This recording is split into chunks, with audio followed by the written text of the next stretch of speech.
All right, what is up, beautiful people? Welcome to a brand new podcast of the For Success podcast, or the interview, client-student interview, whatever you want to call it, with today a very, very special guest. We have Anja today calling in with us. Anja, thank you so much for taking the time and coming here to this podcast and this interview. It's going to be a great one today, guys. We're going to be talking about a lot of things regarding SMMA, regarding social media management, everything that Anja is really experienced at, and that she's going to share her story with. So great that you tuned in. Let's take it from the top. And Anja, like I said, once again, great to have you on. Let's take it from the complete beginning. I know you are fully into social media marketing agency, social media management, everything regarding that, having amazing content on your own profile as well. But let's take it from the beginning. So maybe you could give ourselves, and the viewers also an introduction of who you are, how you got into marketing. We can take it like a couple of years back in terms of how you got into this world of online marketing in general. And let's take it from there and then see where it takes us. Hello, Stefan. Hello, everyone. Thank you so much for having me here today. It's really a pleasure to talk to you and to all these beautiful people that we want to share this story to. So talking from the very beginning, I believe it's a long story, but let's make it long story short. How I actually started, it happened 6 years ago, I would say.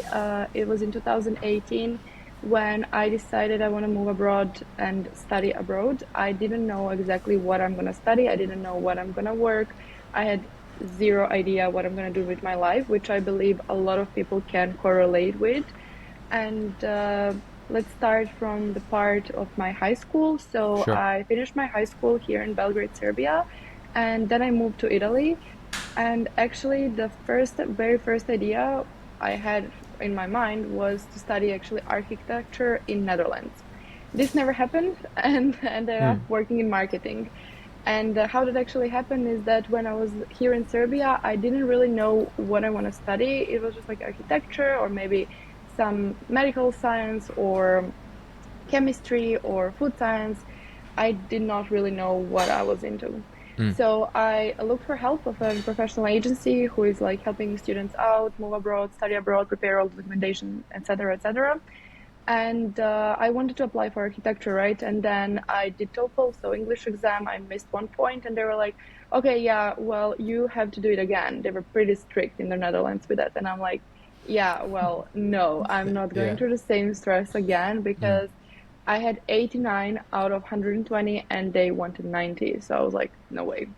Exactly. So just imagine my face the night when I'm opening the results and there's like 89. I'm like, is this like even real? Yeah. But I think everything happens for a reason. So this happened for a reason as well.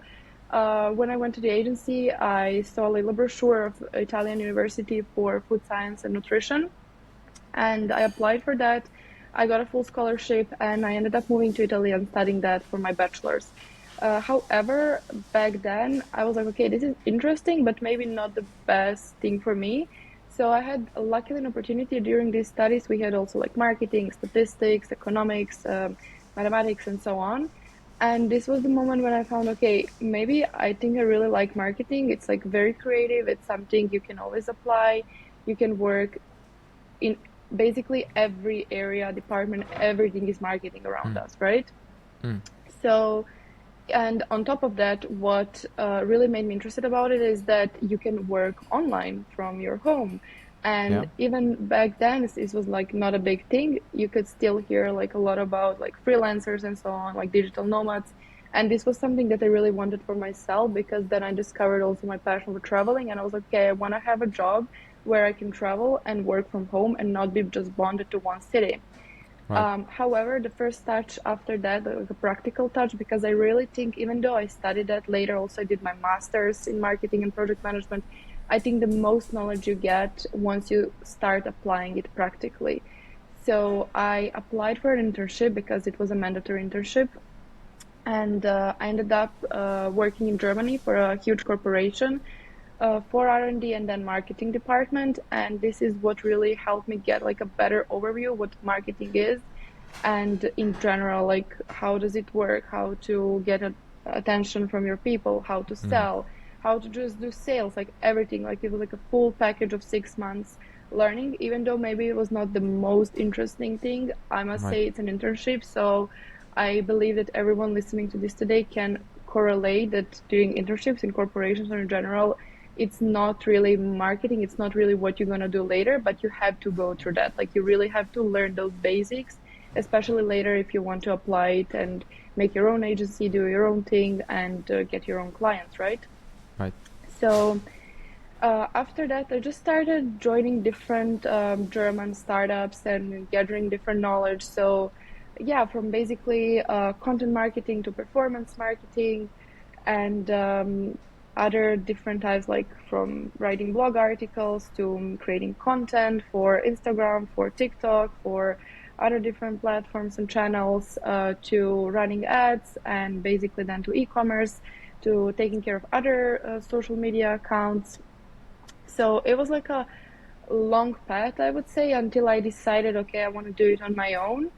But luckily, I ended up opening my own agency, looking for my own clients, and I must admit this is like a best decision ever. But before that, what I wanted to say is that also, like, I believe what you are teaching your students is what is like very important is to find their own niche. Because I believe before I was kind of lost. I was like, okay, maybe I want to do with real estate people, then maybe I want to collaborate with interior designers, then I wanted to do restaurants. For example, in Belgrade, when I planned to do my own agency, I was like, okay, I'm just going to do restaurants. It seemed like easiest, but it ended up Yeah. being not easiest, right? Because it's like oversaturated, then they don't have like huge budget. So this is all the things that you have to consider and think about when looking for your clients and defining your niche. So after also kind of working with you and collaborating and like learning and listening to all of your studies and like your course content, I was like, okay, we have to find a niche and then we're gonna really focus on that and start doing your own thing. So this is what I did, and this is what I'm doing today. I have now my own agency. I'm doing performance marketing and content marketing.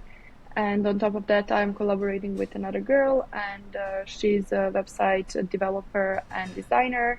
So we kind of offer a full package. And other than that, I started with coaching people because I believe after 6 years of experience, I can definitely help people to kind of shorten their way to opening their own thing and becoming independent. Because it took me 6 years, or let's say 5. It doesn't Yeah. have, yeah, it's, and for maybe somebody else, it can be way shorter. So Exactly. this was my idea, like just to start coaching people and teaching them how I did it, where were my mistakes, and yeah, what are the strengths, what are the benefits. So this is what I'm doing right Amazing. now. Thanks to you as well. You kind of Of motivated me course. Yeah. to dive deeper into that. Yeah, well, it's an amazing story to touch upon that, and thank you for sharing that with us. Now, I have a couple of things because you see so many people actually just come into, especially when we talk about like these online programs, or they start their own agency, or they just start doing things. You have the people that graduate from school, they do and follow everything pretty much, and complete all these things, and then like yourself, you did internships at like big companies, got the experience, and then you like opened up your own thing, which I think is like a great way to do it, because you get the experience of all these big companies and all these people that are doing it. On the other side, I'm also curious to know, because like for me and for maybe some people watching this, I did a sports science background. Like I don't have a marketing background. I haven't done anything in marketing.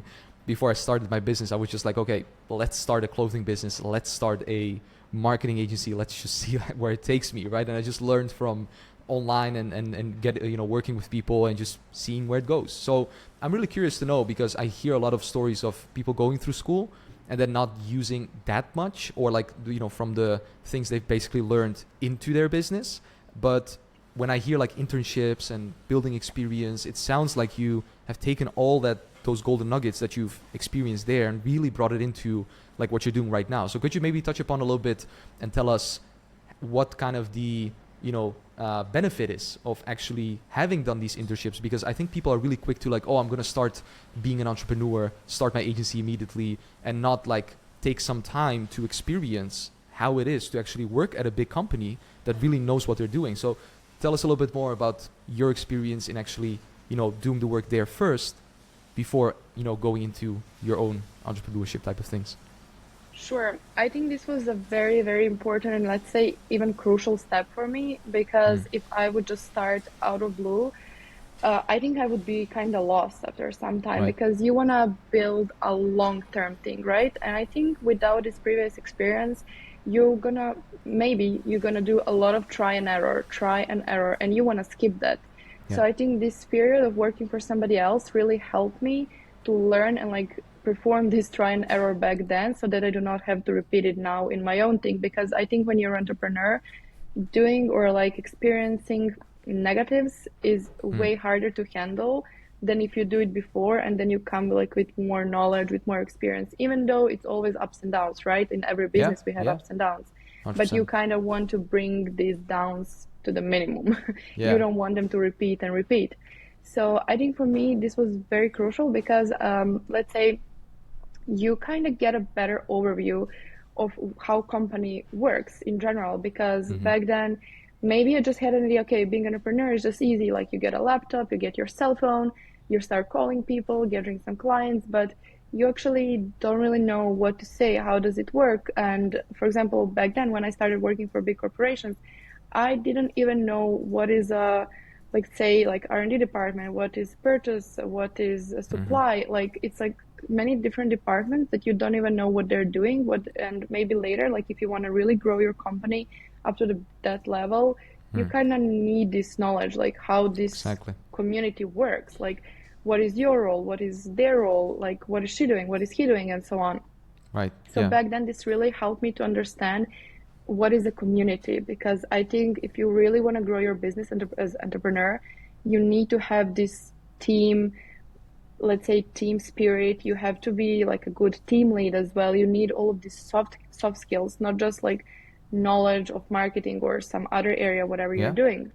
Yeah. So I think working for these people before companies, startups, and so on really helped me to develop these soft skills to understand um, what do I need to start my own thing, especially later, like how to collaborate with people, even if you have like employees or if you have co-partners or co-founders, whatever, like communication, you need to know how to communicate, you need to know how to handle stuff, you need to know how to do stress management thing, time Yeah. management thing. Mm-hmm. So I think these are all the things that really helped me back then to do the work that I'm doing today.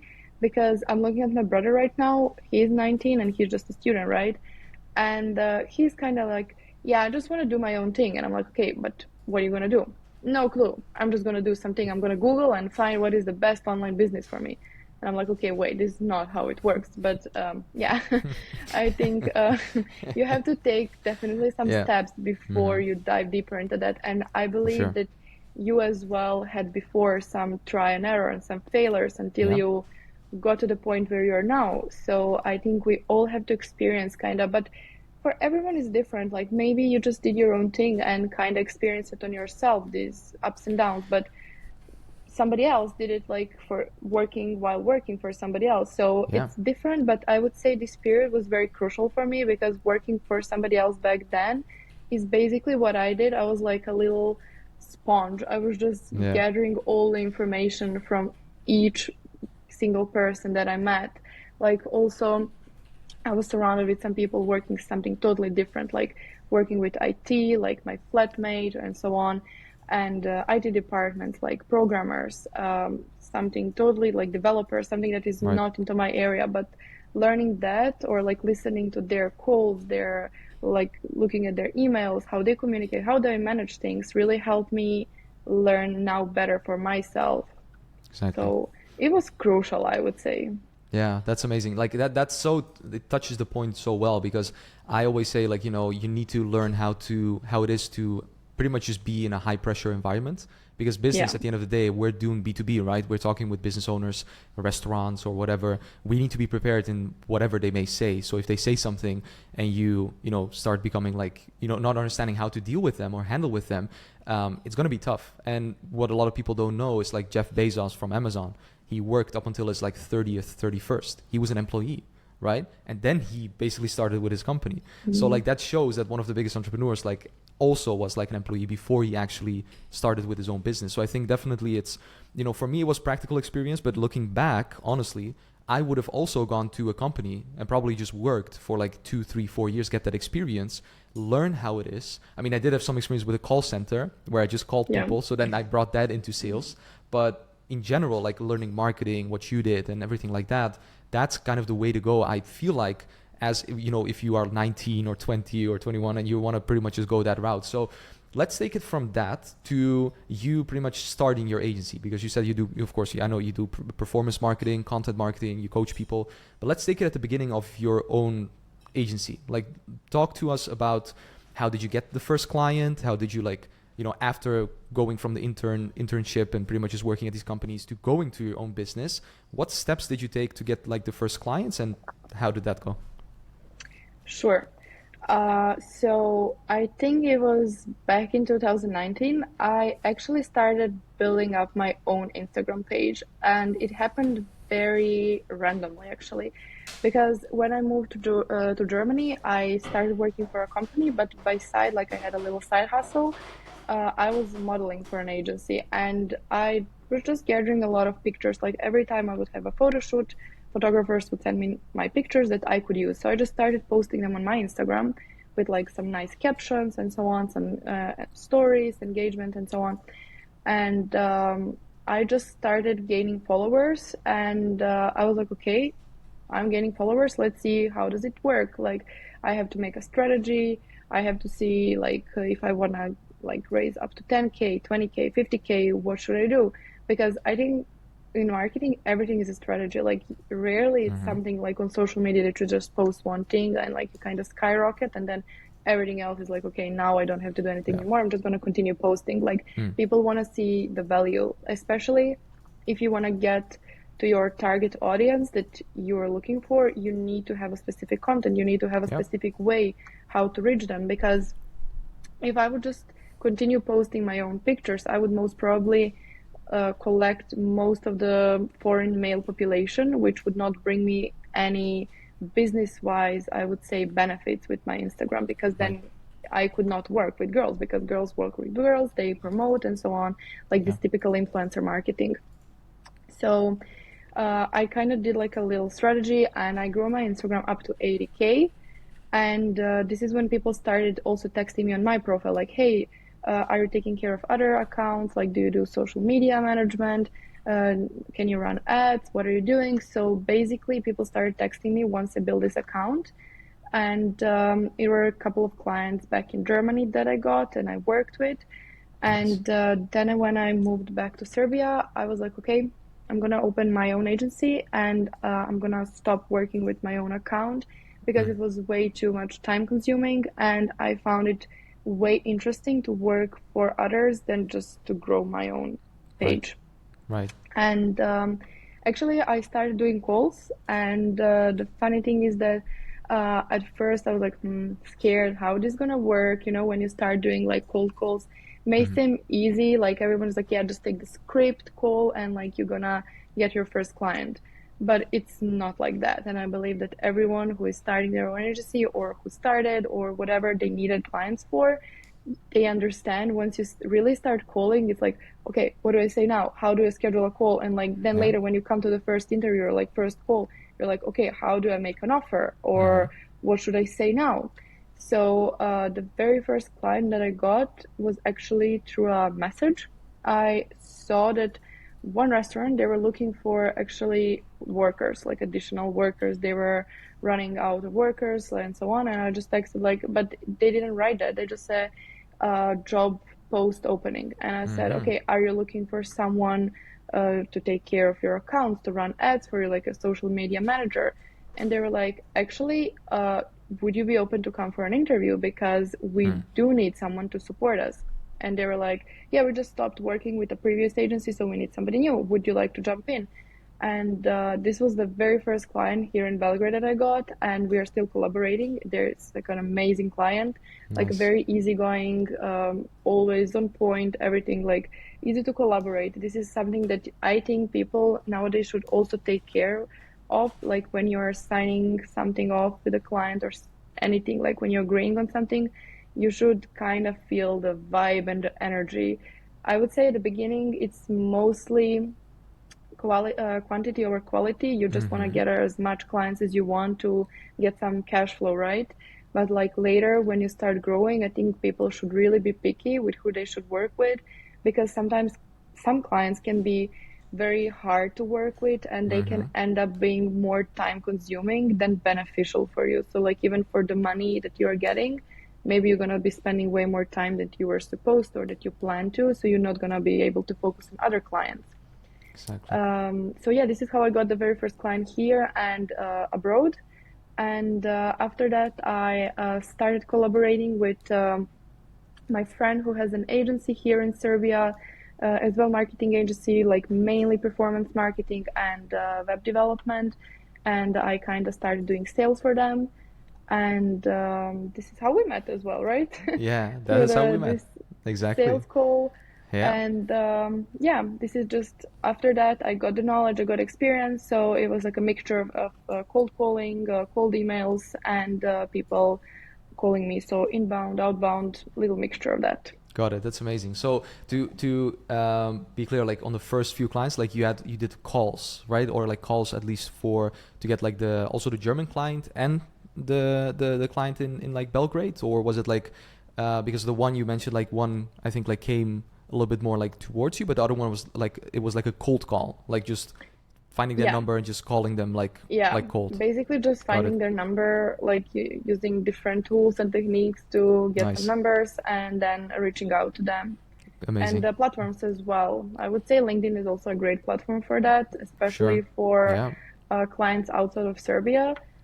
So yeah, I started like doing these platforms, messages, and so on. So Great. mixture, but very first, yeah, with calling.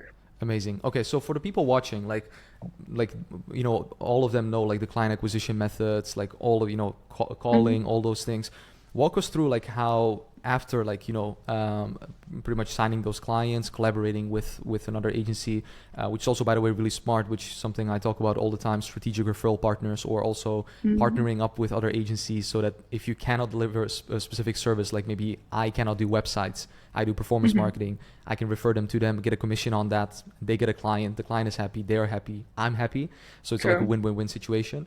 But talk us through like how it went like after that and to the point like where you're now, and how it's going like with the clients and with the performance and the content marketing, and kind of because we talked about the niche in the beginning, right? And I also want to just make clear to people like it's really important that you begin with quantity, as you said. I fully agree with that. I think it's really important to get more clients, to get the experience, to start with that. But then after that, it becomes like more of a quality thing. So Anja, you said you're now focusing performance marketing and specifically on content marketing. Would you say that there's also a specific niche that you're now more focused on compared to like in the beginning when you started? And also regarding like your offer, just to give people like an idea, because like performance marketing can be Google ads, Facebook ads, TikTok ads. Like how does the niche look? How does the offer look? Just to give people an idea. Sure. So I think for me, after definitely a couple of years working, I discovered that working with coaches is a great thing, and with interior designers, because I did interior design myself additionally, and this is something that I have some knowledge. So I was like, okay, let's combine this. And this is basically meta ads.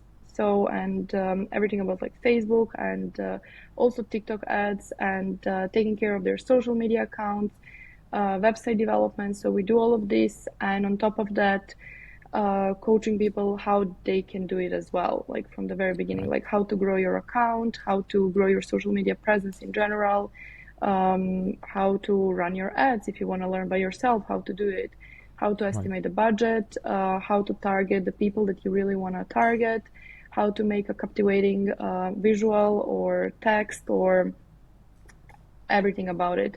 Also, like a good website that's gonna convert.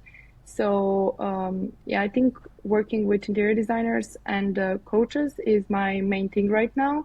And back then, it was restaurant, cafes, and so on.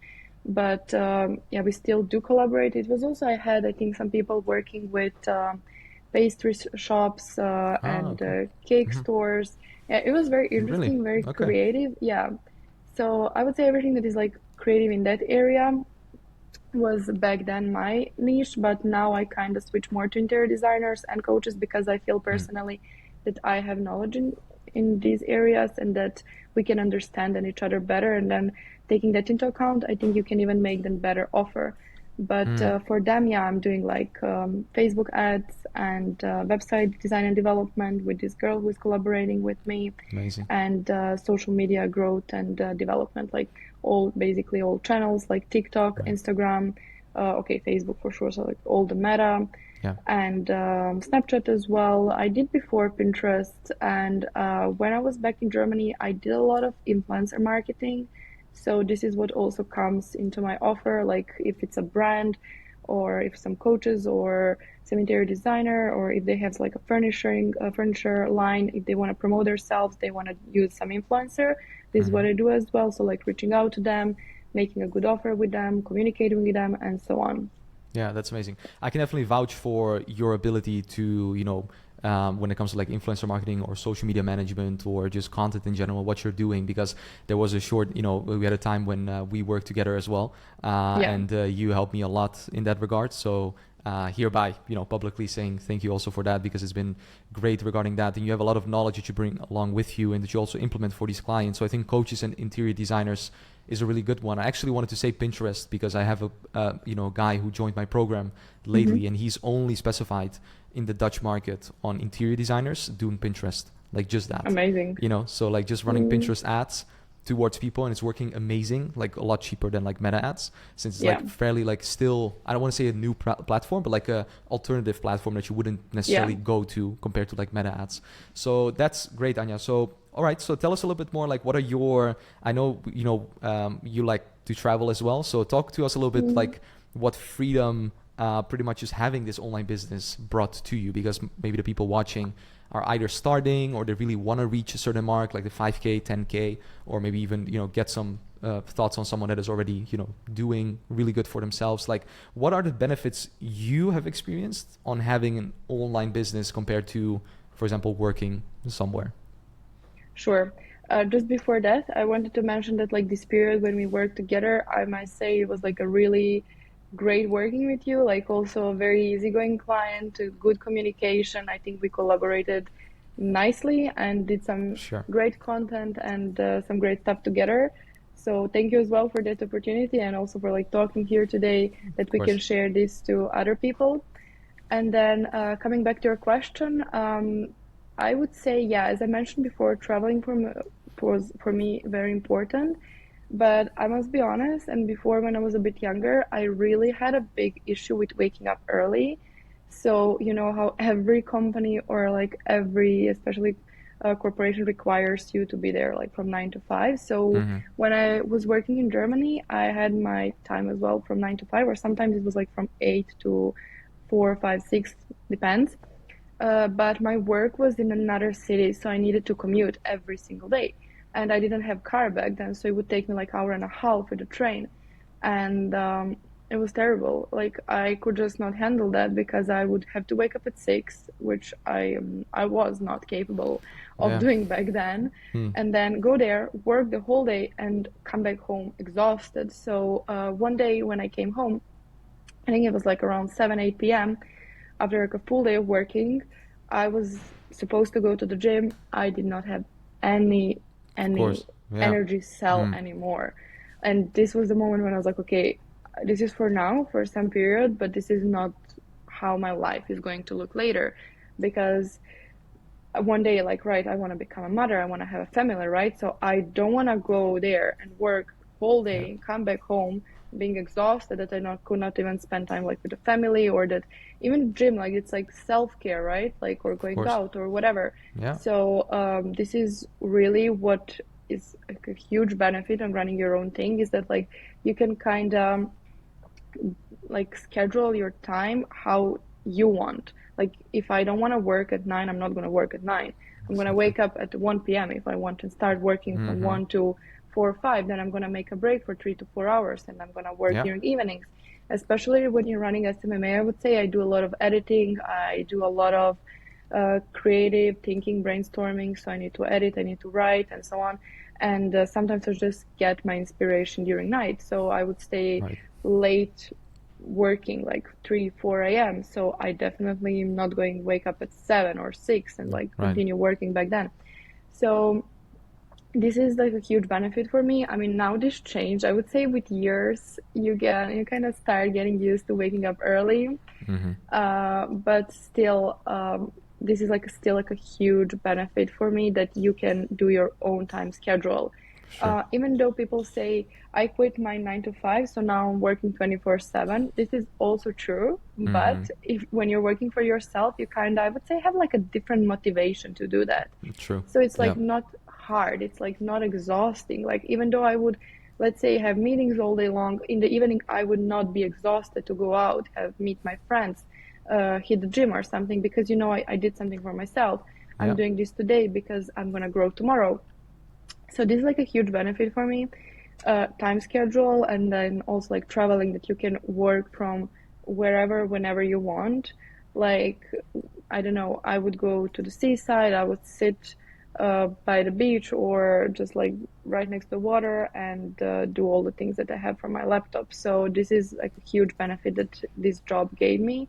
And then on top of that, you're on your own boss. I would say Yeah. this is very important, especially for people who don't know how to handle authority or somebody who is like above them or anything like that, or if they cannot handle like stress perfectly, which is my situation.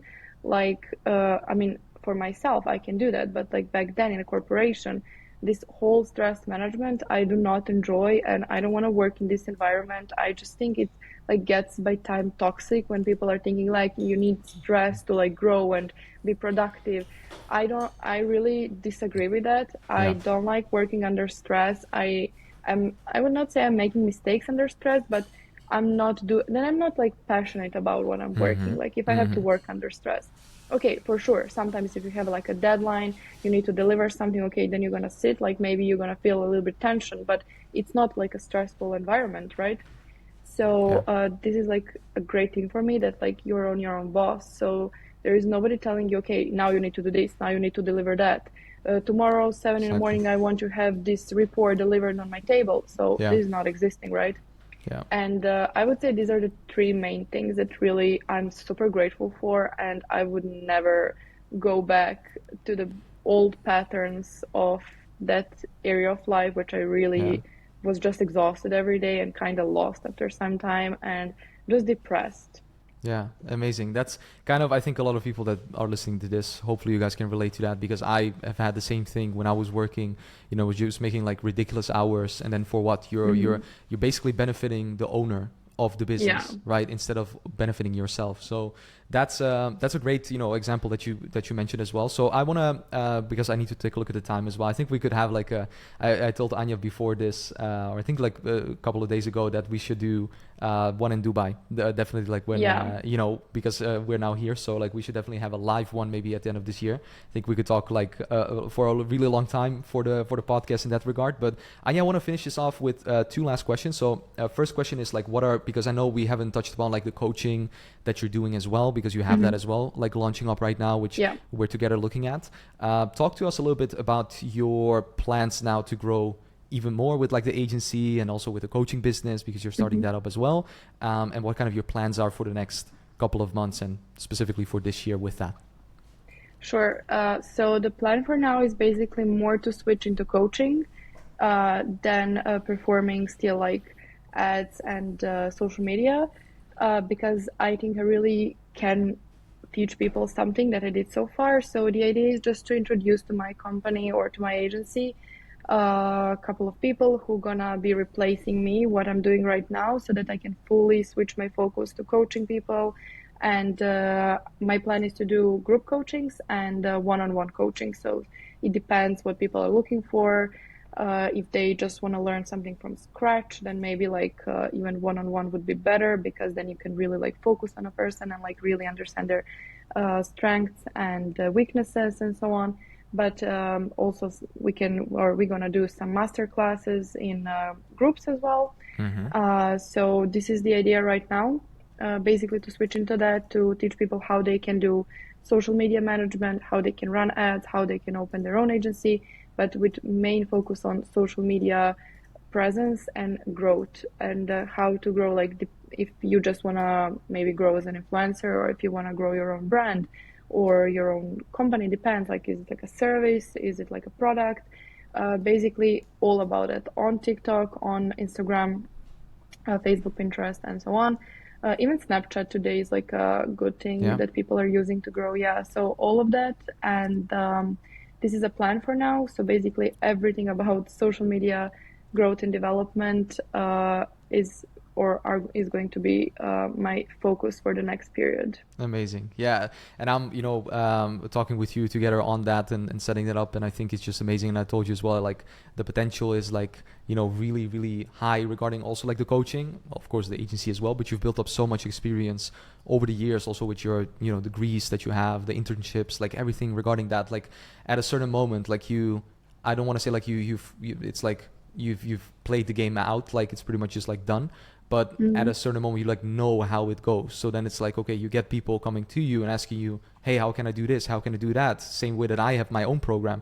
So like people come to you and then like, how can I do this? And when you love coaching and you work with coaches like you do, it's like the natural progression of an entrepreneur in like the online info space from what I see. True. So that is really great to hear. Now, I want to finalize it with one question that we always used to ask during the For Success podcast. And if this is kind of still the For Success podcast, but a little bit like more virtual. So that question is for myself and for all the people watching, like they will see that there are not a lot of female interviews on the For Success podcast. There might be like a few. Mostly it's like a male type of like area where you see like SMMA or agency or something specific like that. So as someone who is pretty much just I would say like a strong woman, like what you want, what you want to do, and that's really amazing, I would say, because my mother is also someone like that, and I really look up to her in that sense, where we want to also like make females also aware of the potential that they have in a maybe more male type of environment, if that makes sense. So I would like to ask you, like, let's say, for example, if you were like 70 or 80 years old right now, hypothetically speaking, and you were to look back at maybe Anja, who was like maybe 20, right, or 21, was doing her degree, wanting to do architecture, and not knowing the things that you know right now that you have done. What advice would you give, let's say hypothetically, that Anja is pretty much just another female watching this, pretty much this interview and thinking like, oh, I don't know what to do as well, or maybe I have some things that I think like I like this or I like that, or I don't know which direction to take it. What advice would you give that Anja, right, that's like a lot younger, if you were that age, if you were to give advice to that person, so to say? I don't know if that makes sense, but like, yeah, like just to give like an idea for people, regarding that. It makes sense. And I think what you mentioned, that it's like not a lot of females talking in the podcast or in general, like maybe doing that, it's mostly like male. I would like to say that maybe sometimes I think female people are having, like just girls are having issues talking out there, like doing these calls. Maybe they're like, okay, I'm gonna be not taken seriously, right? But you're gonna be taken seriously, don't worry. Like you should just work on your like self-confidence, on the way you communicate. You just have to have the knowledge, and people are gonna take you seriously. Exactly. Because it's not just like a male world, it's also female world. Yeah. But what I would definitely say to my younger self, if I would be 70 or 80, is don't pressure yourself, and just listen to your inner voice. Because I think in the society where we're living today, it's a lot of pressure around us, right? They're like, okay, you should have your degree by 21, 22. You should already have 5 internships. You should already reach 10K a month. Because I think like also what social media is doing to us, or like people around there, like putting this pressure that if you're not doing something today, you're going to be too late. But it's really never too late. And also, as you mentioned before, like when Jeff Bezos started working, there's like thousands or like millions of people who succeeded in their late 40s, 50s, 60s, 70s even. So it's like, really don't pressure yourself, and better try to find out what is it that you're really passionate about. Because if you're doing something just to do it, just because it's like trendy, it's not going to be long term. For sure. Been there, try that. Like as I said, like with nutrition and everything, I really enjoy what I studied because it helped me for my personal healthy food, healthy habits, and so on. I tried working that. It was really not my cup of tea.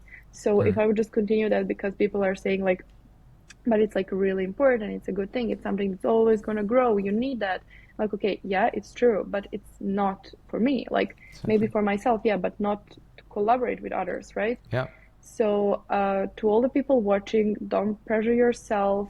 You're right on time. Like you're always on time. There is no wrong timing, right timing. You're always on time. You're gonna make it. Just find out what truly makes you happy, and you'll always find what you're good at. Like you can always learn. You can always educate yourself. Go to another university, take a coaching, go anywhere. Like you can build up your skills, but you really have to believe in yourself and just believe that you're on time, and then everything else will kind of come slowly by itself. What also happened to me, like once you start doing yourself or like something that you're really enjoying yourself doing, the clients are going to come to you like one by one because they're going to see, they're going to trust you. Like now I have people who also want to coach like or get coached by me. They're like, I don't know why, but I trust you. And this is the feeling that you want to get when you're doing your business. You want people to trust you. So believe in yourself. It's always the right time. There is no wrong timing. And let people trust you, believe in you, and you're going to believe in yourself, and you're going to be more and more successful by each day. That's such a good advice. I also want to touch upon like that you mentioned also, you know, building and just doing and just trying, right? There's no like right time. You just need to do. That's pretty much what it comes down to. And that's what you did as well. I hear so many people like saying, oh, I don't know what I want to do. Okay, but have you tried a bunch of different things? Like as a kid, when we're kids, we're like, okay, try out different sports. You know, your parents will bring you on to different sports. Which one do you like? At least my parents did that. And I was like, I don't like that one. I don't like that. I don't like that. And I love this. So I did that, you know? So, and with like, when we started becoming adults, we're more like, oh, like risk averse. No, I'm not going to do it. I'm going to think about it, you know, the older we get. But you need to stay a child, right? I mean, not like a child, like being childish, but like being a child in that sense of like, you know, feeling free and having the freedom to actually do and play and try out things, you know, because life is short at the end of the day. So you need to make sure that you're utilizing every single day and time. And Anja, I think you said that really, really nice, which is pretty much what it comes down to. If you try and you find something that you like, you'll become competent by just doing that more and more and more and just practicing it. That's pretty much it, right? Like, so, yeah. Like embrace your inner child, as you just said. Exactly. Like you should like really embrace it, do, and just try, and you will eventually find it out. 100%. So to finish it off on that note, I think it was a really positive one to end it off of. Anja, I want to thank you so much for taking the time, actually coming on. I know how busy you are as well, for doing this podcast with me or this interview or whatever we want to call it. So thank you so much for coming on. And like I said, we need to do a follow-up on this. I think it was too short. Yeah, I must agree. Yeah. And we're going to do probably a longer one. So guys, also, if you enjoyed it, be sure to check out Anja. It will be in the link in the description. I think we'll just leave a couple of links also to Anja as well, so you can check her out, maybe get in touch with her, whether you want to, you know, learn more about SMMA or coaching or whatever. Just get in touch with her. She can definitely help you regarding that. And like I said, again, Anja, thank you so much for taking the time being on here, and hopefully another one in the future that we'll have. You guys, thank you so much for watching, and I look forward to seeing you in the next one. Bye. Thank you, Stefan, so much. Bye-bye.